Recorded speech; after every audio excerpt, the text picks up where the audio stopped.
जय हिंद सर।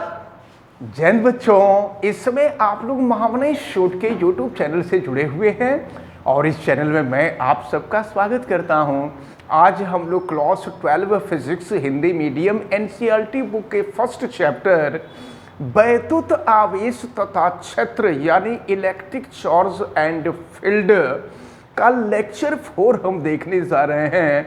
और ये लेक्चर 4 जो है न्यू बैच 2023 टू 2024 के लिए है, यानी आप लोग वे स्टूडेंट जो 2024 में एग्जाम देंगे ये उनके लिए लेक्चर है। और देखिए आज हम आपको बताने जा रहे हैं कूलाम के नियम का सदिश स्वरूप यानी Coulomb's law in vector form. और हम आपको बता दें कि कूलाम के नियम का सदिश स्वरूप देखने से पहले आप समझ लीजिए महामना इंस्टीट्यूट में सभी बैच शुरू हो गए हैं।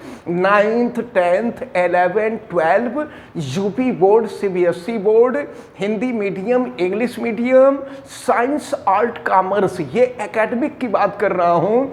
एकेडमिक के सभी बैच शुरू हो गए हैं। और अगर आप चाहते हैं कि वास्तव में बहुत अच्छा इंटेलिजेंट स्टूडेंट बने और आगे निकलने के बाद कहीं ना कहीं आपका सिलेक्शन अवश्य हो जाए, तो निश्चित रूप से आप महामना इंस्टीट्यूट में तत्काल एडमिशन ले लीजिए। सभी बैच आपके शुरू हो गए हैं। और दूसरी चीज़ कि CUET का बैच, नया बैच जो है चलने वाला है और ये लाइव क्लास भी चलेगा और फिर ऑफलाइन भी क्लास चलेगा। तो इसके लिए आप लोग पहले से अलर्ट रहे, आपको सूचना दे दी जाएगी। तो चलिए आज हम लेक्चर 4 देखने जा रहे हैं और लेक्चर 4 में हम लोग कूलाम के नियम का सदिश स्वरूप देखने जा रहे हैं। हम आपको बता दें, जैसा कि आप जानते हैं कि दो आवेशों के बीच में आकर्षण अथवा प्रतिकर्षण का बल लगता है और बल जो होता है यह सदिश राशि होती है। बल सदिश राशि होती है और कूलाम के नियम से हम वैद्युत बल की गणना करते हैं।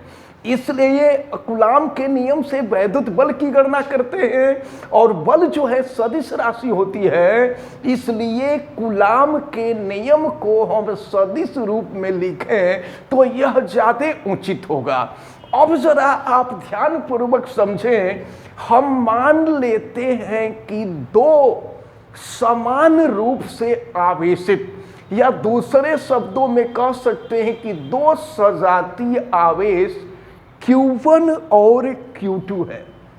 दो सजातीय आवेश Q1 और Q2 है। देखिए सजाती का मतलब दोनों धन आवेश हो सकते हैं, दोनों ऋण आवेश हो सकते हैं, लेकिन ऐसा करते हैं ना हम लोग दोनों आवेशों को धन आवेश ही मान करके चल रहे हैं। तो देखें एक धन आवेश Q1 है, ध्यान दीजिएगा, और दूसरा जो धन आवेश है वो Q2 है। और फिर मूल बिंदु O है, ये मूल बिंदु O है और O के सापेक्ष ध्यान देंगे आप।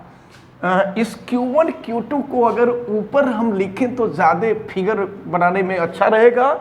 यहाँ पर ये आवेश Q1 यानी पहला आवेश Q1 है और ये दूसरा आवेश Q2 है। मूल बिंदु के सापेक्ष आवेश Q1 की स्थित सदिश वेक्टर R1 है, ध्यान दीजिएगा। और फिर मूल बिंदु के ही सापेक्ष ये जो आवेश Q2 है, इस आवेश Q2 की जो स्थित सदिश है वह वेक्टर R2 है। अब जरा आप ध्यान पूर्वक देखें तो दोनों आवेशों पर समान आवेश है। तो अगर दोनों आवेशों पर आवेश समान है तो इनके बीच प्रतिकर्षण का बल लगेगा। अब हम मान लेते हैं कि आवेश Q1 के द्वारा आवेश Q2 पर लगने वाला जो प्रतिकर्षण बल है, चूंकि प्रतिकर्षण बल बाहर की तरफ लगता है इसलिए इस बल को हम बाहर की तरफ दिखा रहे हैं। तो आवेश Q2 के द्वारा आवेश Q1 पर जो लगने वाला प्रतिकर्षण बल है वह F21 है। F21 का मतलब क्या? F21 का मतलब पहले आवेश के द्वारा दूसरे आवेश पर लगने वाला बल। इसको आप समझ लीजिए, इसका एक्सप्लेनेशन अच्छी तरह से दिमाग में रख लीजिएगा। पहले आवेश के द्वारा दूसरे आवेश पर लगने वाला बल, पहला आवेश Q1 है, दूसरा आवेश Q2 है, तो आवेश Q1 के द्वारा आवेश Q2 पर लगने वाला बल बल सदिश राशि है, इसलिए इसके ऊपर हम वेक्टर दिखा देंगे। और फिर देखिए, आवेश Q2 के द्वारा आवेश Q1 पर लगने वाला बल, तो आवेश Q2 के द्वारा आवेश Q1 पर भी प्रतिकर्षण बल लगेगा, और ये हो जाएगा आपका वेक्टर F12। F12 का मतलब दूसरे आवेश के द्वारा पहले आवेश पर लगने वाला बल। अब जरा आपको ध्यान पूर्वक देखें, अगर Q1 से Q2 के तरफ इंगित होने वाला इकाई सदिश, स्थित सदिश का इकाई सदिश वेक्टर R21 है। वेक्टर R21 नहीं बल्कि कैप R21 है। याद रखे रहिएगा, जहां पर वेक्टर होता है वो सदिश होता है, जहां वेक्टर होगा वो सदिश होगा, और जहां कैप होता है वो इकाई सदिश होता है।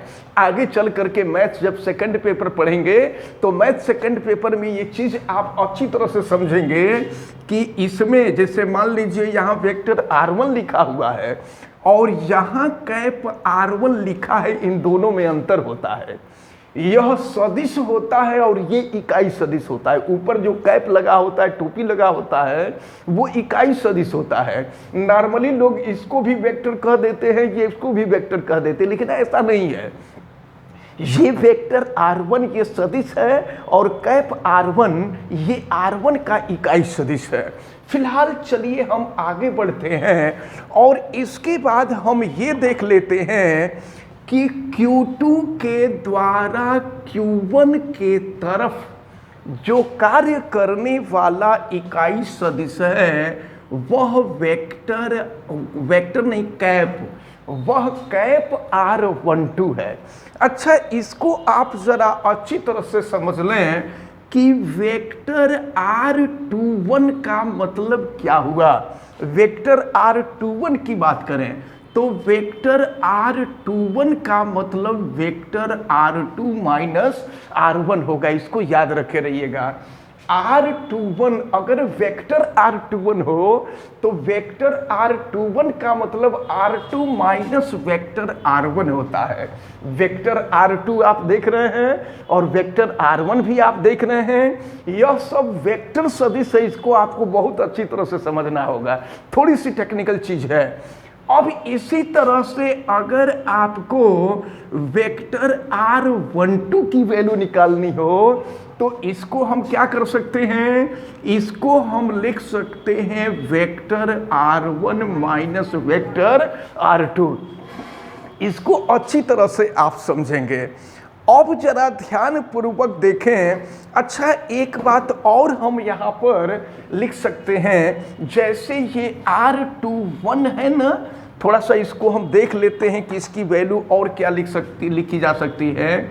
ये जो वेक्टर R21 है, अगर हम चाहें तो यहाँ से माइनस कॉमन ले सकते हैं, तो माइनस कॉमन ले लेंगे तो ये हो जाएगा vector R1 minus vector R2 हो जाएगा। और फिर यहाँ पर अगर देखा जाए तो vector R21 equal to minus ये R1 माइनस R2 है, तो R1 माइनस R2 है। देखिए, जब यहाँ पर जब 2 था तो यहाँ 2 था, 1 था तो 1 था। जब 1 है और 2 है तो क्या लिख सकते हैं इसको हम लिख देंगे, ध्यान दीजिए, इसको हम लिख सकते हैं माइनस, और ये लिखा जा सकता है आपका वेक्टर r12 लिखा जा सकता है, ठीक ना।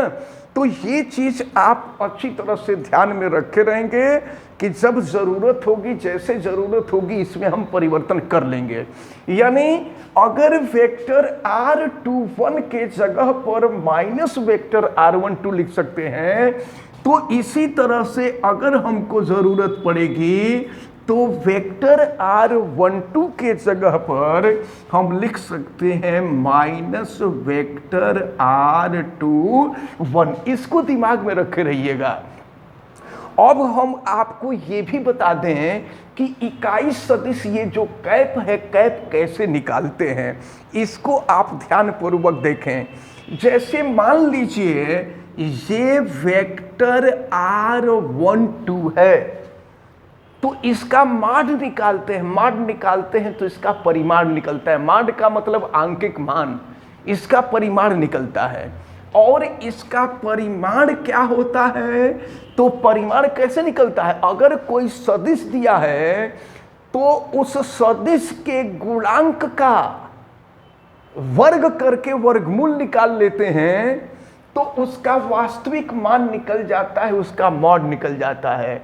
और इसका अगर हमको मॉड लिखना होगा तो हम केवल r12 लिख देंगे, तीर हट जाएगा। ये चीज ध्यान में रख के रहिएगा। जब वेक्टर के रूप में है तो वह सदिश है, और जब वेक्टर हटा देंगे तो वह परिमाण हो जाएगा। इसको आप ध्यान में रखे रहेंगे। इसी तरह से अगर वेक्टर r21 का मॉड, ये सारी चीज़ें इंपॉर्टेंट है, टेक्निकल चीज़ें हैं, और कंपटीशन वगैरह में आगे चल कर के यही सब चीज़ें पूछी जाती हैं, इसलिए इसको बढ़िया से तैयार रखना होगा। तो वेक्टर r21 को हम लिख सकते हैं, ये r21 हो जाएगा। ये जो है, यह परिमाण, जहां तीर नहीं रहेगा वो परिमाण होगा, और जहां तीर होगा वहां सदिश होगा। इसको ध्यान में रखे रहिएगा। अब अगर आपको इकाई सदिश निकालना है, देखिए अगर हमको r12 का इकाई सदिश निकालना है तो कैसे इकाई सदिश निकालते हैं, जिस सदिश, जिसका इकाई सदिश निकालना होता है, उसके सदिश में वेक्टर r12 में वेक्टर r12 के मान से भाग दे देंगे। ये ध्यान में रखे रहिएगा, ये फार्मूला होता है। किसी भी सदिश का इकाई सदिश निकालना होता है तो उस सदिश में जब उस सदिश के मान से भाग दे देते हैं तो इकाई सदिश ज्ञात हो जाता है। यानी ये हो जाएगा r12। अगर कैप r12 की वैल्यू निकालनी होगी तो कैप r12 की वैल्यू ये होगी। इसको आप ध्यान में रखे रहेंगे। इसी तरह से सपोज कीजिए अगर हमको कैप r21 की वैल्यू निकालनी है तो कैप r21 की वैल्यू हम कैसे निकालेंगे, तो ये हो जाएगा वेक्टर r21 अपान हो जाएगा r21। तो ऐसे निकल जाएगा। अगर हमको इसकी जरूरत पड़ेगी तो इसका हम लोग प्रयोग करेंगे। अब देखिए हम जरा F21 की वैल्यू निकालें। F21 क्या है, पहले आवेश के द्वारा दूसरे आवेश पर लगने वाला बल। ये पहला आवेश Q1 था, दूसरा आवेश Q2। तो आवेश Q1 के द्वारा आवेश Q2 पर लगने वाला जो बल है ये वैद्युत बल है, और वैद्युत बल की गणना हम कूलाम के नियम से करेंगे। तो चलिए, जब कूलाम के नियम से करेंगे तो अगर हम वेक्टर F21 की वैल्यू निकालें तो कूलाम के नियम का प्रयोग कर ले, ये हो जाएगा 1/4 पाई एप्सिलॉन0, जैसा कूलाम का नियम था। और फिर ये हो जाएगा Q1 Q2। और याद रखे रहिए, यहाँ पर हम जो दूरी, देखिए हम 21 निकाल रहे हैं, 21 F21 का मतलब पहले आवेश के द्वारा दूसरे आवेश पर लगने वाला बल। तो यहाँ पर जो दूरी होगी पहले आवेश से दूसरे आवेश के बीच की दूरी होगी, और इस दूरी को हम R21 से प्रदर्शित करेंगे। याद रखे रहिए, पहले आवेश से दूसरे आवेश, पहले आवेश से दूसरे आवेश की जो दूरी होगी उसको r21 से प्रदर्शित करेंगे। ये छोटी छोटी टेक्निकल बातें हैं, इसको ध्यान में रखे रहिएगा। तो अब यहां पर r का स्क्वायर हो जाएगा 1/4 pi epsilon not q1 q2 upon r square. अब इसके साथ साथ जो है हम इसका इकाई सदिश भी यहां रखते हैं। तो जब इकाई सदिश रखेंगे तो ये हो जाएगा कैप r2 1 हो जाएगा। इसको आप अच्छी तरह से ध्यान में रखे रहेंगे। तो ये हो गया वेक्टर F21 का मान, यानी पहले आवेश के द्वारा दूसरे आवेश पर लगने वाला जो बल है, वैद्युत बल, उसको हमने सदिश रूप में लिख लिया है। ये सदिश रूप, यही सदिश रूप है।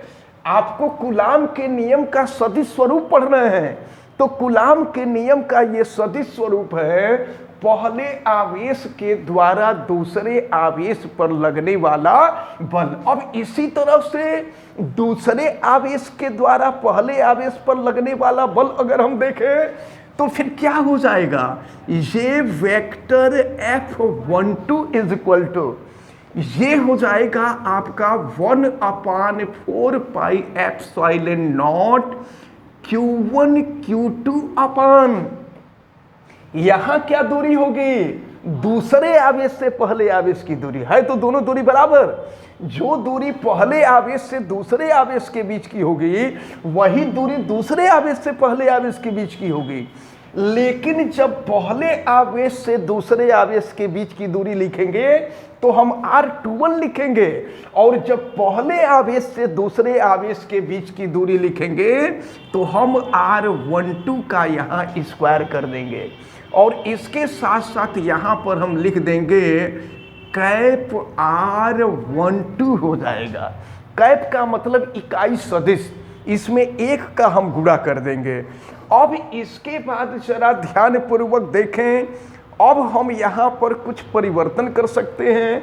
क्या परिवर्तन कर सकते हैं इसको आप देखें, तो अब यहाँ लिखा जा सकता है vector F12 is equal to 1/4 pi epsilon naught. पहली बात तो बता दें कि जो हम लोग हेडिंग डाले थे वो काम हम कर चुके हैं। पहले आवेश के द्वारा दूसरे आवेश पर लगने वाला जो कूलाम का बल है, जो वैद्युत बल है, उसको सदिश रूप में यहाँ लिख लिए हैं। ये पहला सदिश रूप हो गया है, ये नीचे भी रहेगा, ये पहला सदिश रूप हो गया है। और यहाँ पर नीचे जो आप देख रहे हैं, ये नीचे दूसरा सदिश रूप हो गया है। पहले आवेश के द्वारा दूसरे आवेश पर लगने वाला बल और फिर दूसरे आवेश के द्वारा पहले आवेश पर लगने वाला बल हो चुका है। अब जरा आप ध्यान पूर्वक देखें, तो अब हम यहाँ पर 1/4 पाई एप्सिलॉन नॉट, और ये हो जाएगा q1 q2 अपान r12 का स्क्वायर। अब देखें, ये जो कैप r12 है, कैप r12 को हम क्या लिख सकते हैं, जरा देखिए। कैप r12, ये कैप r12 है ना, देखिए कैप r12 के जगह पर हम लिख सकते हैं यहाँ पर, ये हो जाएगा वेक्टर r12 अपान हो जाएगा ये आपका r12 हो जाएगा। हम थोड़ा सा परिवर्तन कर रहे हैं इसमें।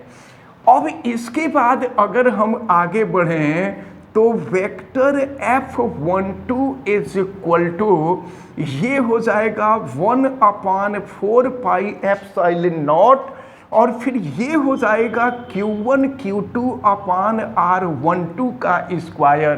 वेक्टर r12 के जगह पर, वेक्टर r12 के जगह पर हम माइनस वेक्टर r21 लिख सकते हैं।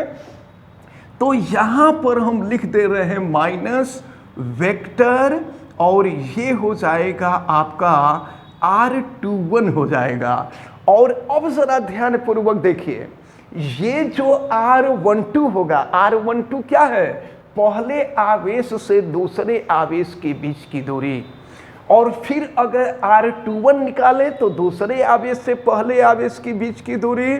तो जैसा कि हमने आपको बताया था कि पहले आवेश से दूसरे आवेश के बीच की दूरी और दूसरे आवेश से पहले आवेश के बीच की दूरी, दोनों दूरी बराबर होगी, बस उसको लिखने का तरीका केवल बदल जाएगा। अब यहाँ पर हम देखें R12 के जगह पर हम चाहें तो R21 लिख सकते हैं।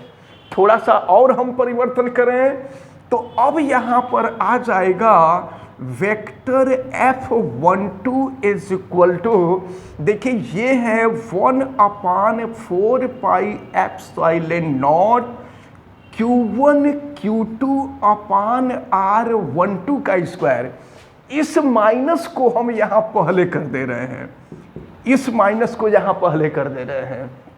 और फिर देखिए यहाँ हम लिख देंगे वेक्टर R21 अपान हो जाएगा R21। जरा देखिए इसके जगह पे क्या लिखा जा सकता है, वेक्टर R21, ध्यान दीजिए वेक्टर R21 अपान R21। इसके जगह पे हम चाहें तो लिख सकते हैं कैप R21।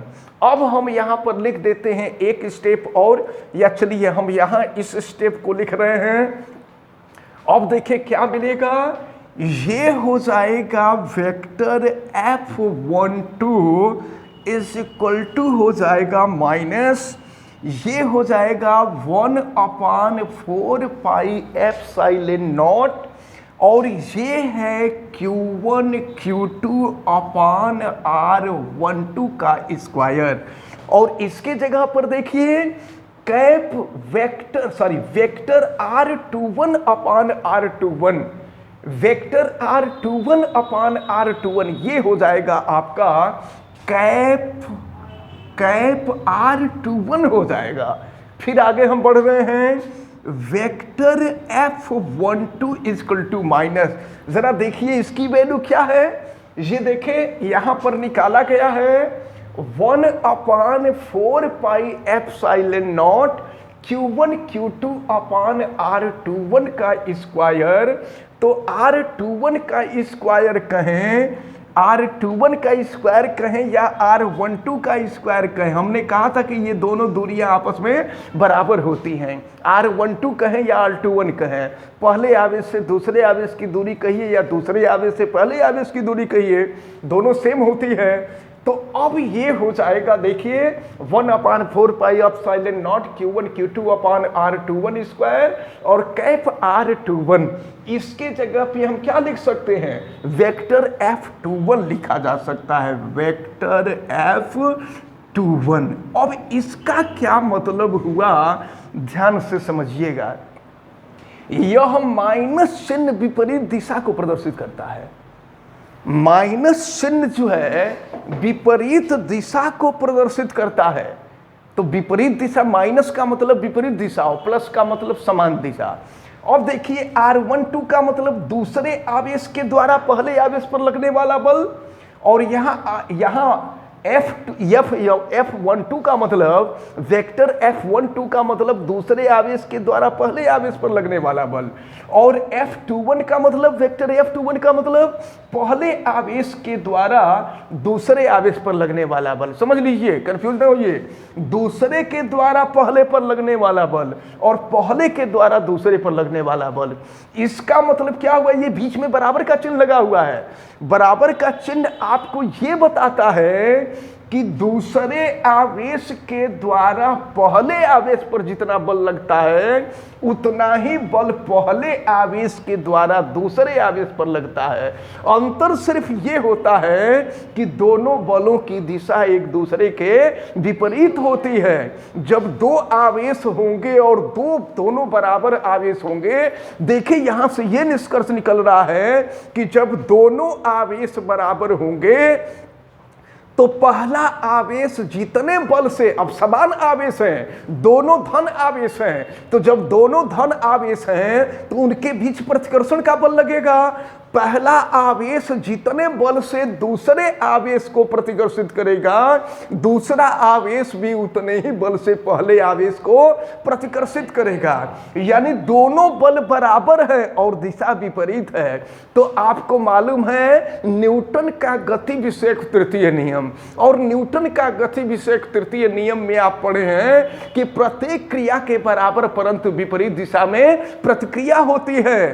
तो यहां देख रहे हैं बराबर बल है लेकिन दिशा विपरीत है, इसलिए प्रतिक्रिया हो रही है। इसका मतलब यह हुआ कि कूलाम का जो नियम है, ये कूलाम का नियम न्यूटन के गति विषयक तृतीय नियम का पालन करता है।